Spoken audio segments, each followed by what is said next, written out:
Hello viewers, easy commerce മലയാളത്തിലേക്ക് സ്വാഗതം. ഇന്ന് നമ്മൾ ഡിസ്കസ് ചെയ്യാൻ പോകുന്ന ടോപ്പിക്ക് ടീം ബിൽഡിങ്ങും അതിലെ എമർജിങ് ട്രെൻഡ്സുമാണ്. Let's see what is team building. Team building എന്ന് പറയുന്നത് ഒരു പ്രോസസ്സാണ്, അല്ലെങ്കിൽ ഒരു പ്രവർത്തനമാണ്. ഒരു ഗ്രൂപ്പ് മെമ്പേഴ്സിനിടയിൽ ഒരു കോമൺ ഗോൾ അച്ചീവ് ചെയ്യാൻ വേണ്ടിയിട്ട് better collaboration, communication and trust വർദ്ധിപ്പിക്കുവാൻ വേണ്ടി നടത്തുന്ന എഫേർട്സ് അല്ലെങ്കിൽ പ്രവർത്തനങ്ങളെയാണ് ടീം ബിൽഡിംഗ് എന്ന് പറയുന്നത്. പ്രധാനമായും പരസ്പരമുള്ള റിലേഷൻഷിപ്പ് ഇൻക്രീസ് ചെയ്യിക്കാനും അതുപോലെ കോൺഫ്ലിക്ട്സ് കുറയ്ക്കുവാനും ഒരു പോസിറ്റീവ് ടീം കൾച്ചർ ഉണ്ടാക്കിയെടുക്കാനുമാണ് കൂടുതലായിട്ടും ടീം ബിൽഡിംഗ് നടത്തുന്നത്. ഇതിലൂടെ ആ ഗ്രൂപ്പിൻ്റെ പ്രൊഡക്ടിവിറ്റി, ക്രിയേറ്റിവിറ്റി അതുപോലെ ടീം പെർഫോമൻസ് ഒക്കെ നല്ല രീതിയിൽ വർദ്ധിക്കുന്നുണ്ട്. Next, let's see what are the emerging trends in team building process. As we already said, in the semester onwards, we are getting indirect questions too. അപ്പോൾ 5 question ഞാൻ താഴെ തന്നിട്ടുണ്ട്. അതുകൂടാതെ direct ആയിട്ടും what are the emerging trends in team building process എന്ന് ചോദിക്കാറുണ്ട്. Let's see what are the emerging trends. The first point is virtual and hybrid team building. Virtual and hybrid team building എന്നുകൊണ്ട് ഉദ്ദേശിക്കുന്നത് after corona already ഓർഗനൈസേഷൻസിൽ remote വർക്കിംഗും ഉണ്ട്, അതുപോലെ ഓർഗനൈസേഷനിൽ ചെന്ന് work ചെയ്യുന്നുമുണ്ട്. അപ്പോൾ അങ്ങനെയുള്ള സമയത്ത് സംടൈംസ് ഒരു കൊളാബറേറ്റീവ് ആയിട്ടുള്ള രീതിയിൽ എന്ത് ചെയ്യണം, ഈ virtual team building activities conduct ചെയ്യണം. ലൈക്ക് ഡിജിറ്റൽ ടൂൾസ് എടുത്തിട്ട് Zoom, Microsoft Teams, online games, collaborative work spaces, Google Meet ഇതൊക്കെ ഉപയോഗിച്ചുകൊണ്ട് അവരിലുള്ള ബെറ്റർ കമ്മ്യൂണിക്കേഷൻ ഇൻക്രീസ് ചെയ്യിക്കാനും കൊളാബറേഷൻ പ്രൊമോട്ട് ചെയ്യാനും അതുപോലെ വിശ്വാസ്യത കൂട്ടുവാനും ഇതിലൂടെയൊക്കെ ഒരു ടീം ബിൽഡിംഗ് ആയിട്ടുള്ള ഒരു കൾച്ചർ കൊണ്ടുവരികയാണ്. And the second point is focus on diversity and inclusion. ഈ ഡൈവേഴ്സിറ്റി ആൻഡ് ഇൻക്ലൂഷൻ എന്ന് പറയുന്നത് ഇന്നത്തെ മോഡേൺ ടീം ബിൽഡിംഗ് പ്രാക്ടീസസിൽ വളരെ ഇമ്പോർട്ടൻസ് കിട്ടാവുന്ന ഒന്നാണ്.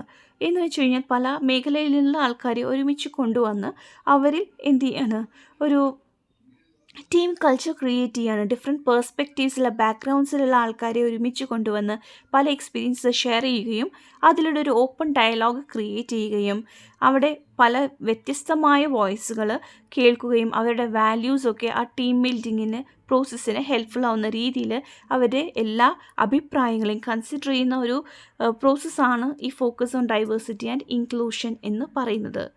And the third point is emphasis on psychological safety. Already, obviously, psychological safety is becoming a central theme. ഒരു team building പ്രോസസ്സിലെ ഒരു പ്രധാനപ്പെട്ട തീമായിട്ട് സൈക്കോളജിക്കൽ സേഫ്റ്റി വരുന്നുണ്ട്. എന്ന് വെച്ച് കഴിഞ്ഞാൽ ലീഡേഴ്സ് അല്ലെങ്കിൽ ഓർഗനൈസേഷൻസ് ദേ ഹാവ് റിയലൈസ്ഡ്. എന്താ റിയലൈസ് ചെയ്തത്? ടീം മെമ്പേഴ്സിന് അവർ ആ റിസ്ക് അതുപോലെ ഐഡിയാസ് ഷെയർ ചെയ്യാനും ഫിയർ ഇല്ലാതെ, ജഡ്ജ്മെൻ്റ് ഇല്ലാതെ അവരുടെ ഒപ്പീനിയൻസ് എക്സ്പ്രസ് ചെയ്യാനുമുള്ള ഒരു സപ്പോർട്ടിങ്, ഒരു മൈൻഡ് സപ്പോർട്ട് കൊടുക്കുന്നതാണ് എംഫസിസ് ഓൺ സൈക്കോളജിക്കൽ സേഫ്റ്റി കൊണ്ട് ഉദ്ദേശിക്കുന്നത്. ഇതിലൂടെ ടീം മെമ്പേഴ്സിന് ഓർഗനൈസേഷനോടുള്ള വിശ്വാസ്യതയും അതുപോലെ ഒരു ടീമായിട്ട് കൊളാബറേറ്റ് ചെയ്യുകയും ഇന്നോവേഷൻസൊക്കെ പുതിയ രീതിയിൽ കണ്ടുപിടിക്കുവാനൊക്കെ അവർക്ക് ഒരു സപ്പോർട്ടീവായിട്ടുള്ള ഒരു കോൺഫിഡൻ്റ് ആയിട്ടുള്ള ഒരു അറ്റ്മോസ്ഫിയർ ക്രിയേറ്റ് ചെയ്യുന്നുണ്ട്. And the fourth point is gamification of team building.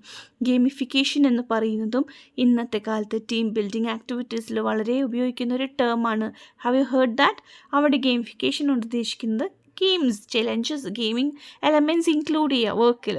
Challenges provide ചെയ്യുന്നതിലൂടെ, റിവാർഡ്സ് പ്ലേസ് ചെയ്യുന്നതിലൂടെ, അതുപോലെ തന്നെ ഫ്രണ്ട്ലി കോമ്പറ്റീഷൻ അല്ലെ, ടീം മെമ്പേഴ്സിൻ്റെ ഇടയിൽ ഒരു ഫ്രണ്ട്ലി കോമ്പറ്റീഷൻ ക്രിയേറ്റ് ചെയ്തുകൊണ്ട് അവർ വർക്കിൽ എൻഗേജ് ചെയ്യിക്കുക, ടീം വർക്ക് ക്രിയേറ്റ് ചെയ്യുക, പ്രോബ്ലം സോൾവിങ്ങിനെ ഹെൽപ്പ് ചെയ്യുക, അതുപോലെ better കമ്മ്യൂണിക്കേഷനും ഹെൽപ്ഫുള്ളാണ്.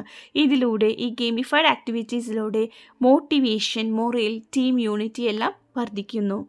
And the fifth point is focus on emotional intelligence development. Already നമുക്കറിയാവുന്ന കാര്യമാണ്, ഇന്നത്തെ സ്ട്രെസ്ഫുൾ ആയിട്ടുള്ള കോമ്പറ്റീറ്റീവ് ആയിട്ടുള്ള വേൾഡിൽ ഈ സെൽഫ് അവെയർനെസ്, എംപത്തി എന്നിവ കുറഞ്ഞു വരുന്നുണ്ട്. അപ്പോൾ ആ ടീം അംഗങ്ങളുടെ ഇടയിൽ ഇതൊക്കെ വർദ്ധിപ്പിക്കുവാൻ വേണ്ടി പലതരത്തിലുള്ള ട്രെയിനിങ് ആൻഡ് ആക്ടിവിറ്റീസ് കണ്ടക്ട് ചെയ്യുകയും അതിലൂടെ പരസ്പരം ഇമോഷൻസ് മനസ്സിലാക്കാനും കമ്മ്യൂണിക്കേഷൻ ഒന്നും കൂടി ഇഫക്റ്റീവ് ആക്കാനും ഹാർമോണിയസ് ആയിട്ട് വർക്ക് ചെയ്യാനും ഹെൽപ്ഫുള്ളാണ്. And the sixth point is data driven team building.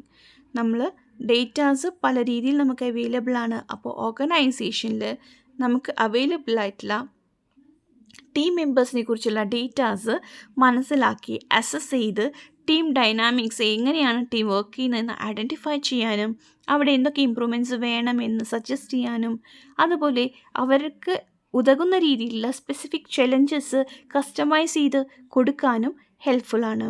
ഈ ഡേറ്റാസ് ഡ്രൈവൻ ഇൻസൈറ്റ്സ് ഒരു ടീം മെമ്പേഴ്സിനെ ഒരു കമ്മ്യൂണിക്കേഷൻ എങ്ങനെ ഉണ്ടായിരിക്കണം, കൊലാബറേഷൻ, ഡിസിഷൻ മേക്കിംഗ് ഒക്കെ നല്ല രീതിയിൽ നടത്താനും അതുപോലെ ടീം ബിൽഡിംഗ് എഫേർട്സ് സക്സസ്സിലേക്ക് എത്തിക്കാനുള്ള ഒരു സപ്പോർട്ട് കൊടുക്കാനും ഈ ഡേറ്റ ഡ്രൈവൻ ടീം ബിൽഡിങ്ങിന് സാധിക്കും. And the 7th point is health focused team building. ഇന്നത്തെ കാലത്ത് ഒരു ടീം ബിൽഡിംഗ് ആക്ടിവിറ്റീസിൽ ഹെൽത്തിനും ഇമ്പോർട്ടൻസ് കൊടുക്കുന്നത് not only physical health but also mental and emotional health.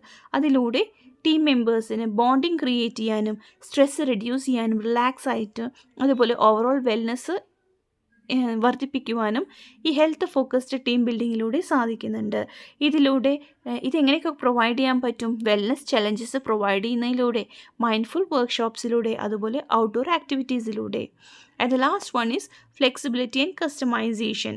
ഇപ്പോൾ ടീം മെമ്പേഴ്സിന് നല്ല രീതിയിൽ ഐഡൻറ്റിഫൈ ചെയ്യാൻ പറ്റിയിട്ടുണ്ടെങ്കിൽ ആ ടീമിന് ഉതകുന്ന രീതിയിൽ കസ്റ്റമൈസ്ഡ് ആയിട്ടുള്ള ആക്ടിവിറ്റീസ് ഈച്ച് ടീം യുണീക്ക് ആയിട്ടുള്ള ഗോൾസ്, ഇൻട്രസ്റ്റ് ആൻഡ് ചലഞ്ചസ് കൊടുക്കാൻ സാധിക്കും. അതിലൂടെ അവരവർക്ക് പറ്റുന്ന രീതിയിലുള്ള customized and personalized experiences provide ചെയ്യാനും സാധിക്കും. ഒപ്പം തന്നെ ഓർഗനൈസേഷൻ്റെ ഗോൾ അച്ചീവ് ചെയ്യാനും സാധിക്കും. So these were the points related to trends in team building. Thank U.